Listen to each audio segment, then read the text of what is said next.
I've always had a kind of deep love and respect for HDS. I taught in the Faculty of Arts and Sciences for 16 years. The kind of multi-religious commitment of the Divinity School was attractive because I believe that part of knowing and serving the world is knowing and understanding the people of the world. And HDS has a great commitment to developing leaders and servant leaders who kind of go into the world to help it make it a better place. And so I was excited about coming back to HDS because I was coming back to a community that I already knew, with faculty that I already respected deeply, with students that I knew had kind of intellectual passion and rigor, but who also just had a heart for humanity. My dad got sick and was sick in August, and I wasn't sure.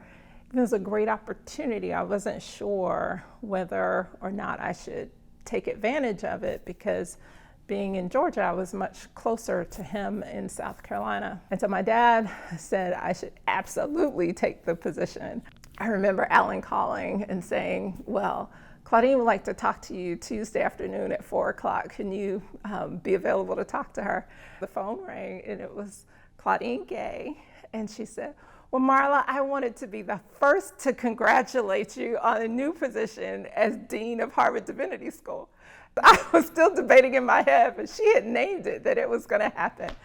And it was just, it felt right. It felt right to come back to HDS, to work with Claudine. I was excited about her leadership and what it meant to learn under her.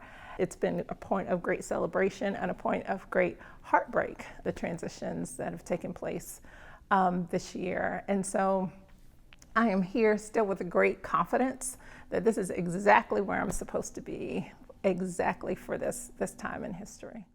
So let me just say that leading the school in the spring was like drinking from 3 or 4 different fire hoses. There was always something to contend with. But I also realized that decision making has to be done in consultation. You get great wisdom and advice from other people. And then at the end of the day, a decision has to be made.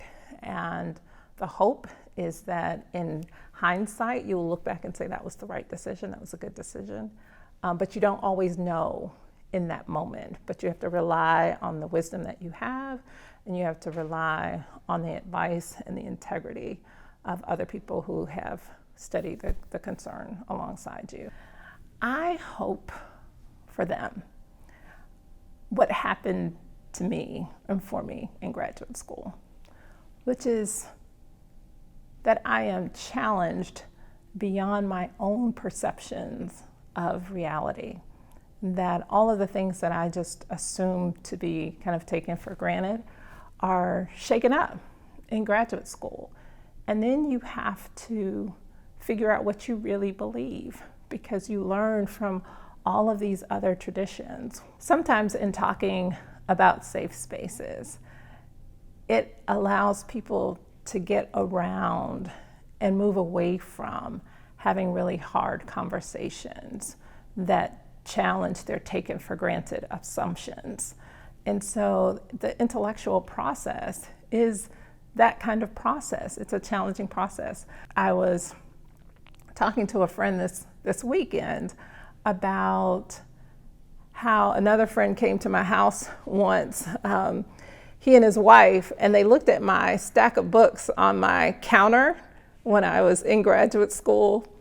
And it was everything from an evangelical Christian Bible study to current Marxist thought to Black feminist thought. It was just all of these different kinds of ways of thinking about the world. There was Christianity, there was a book on Black Islam. And so they were like, Marla, what in the world are you doing? I was like, this is graduate school.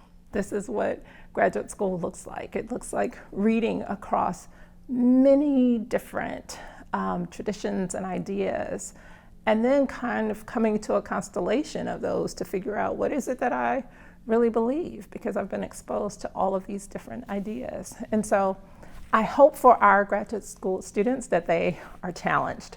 And then I hope that even in the midst of all of that challenging, they find of deep purpose for their lives. And they go out and they leave here and they live their lives with vigor, with passion, and with a commitment to a better humanity.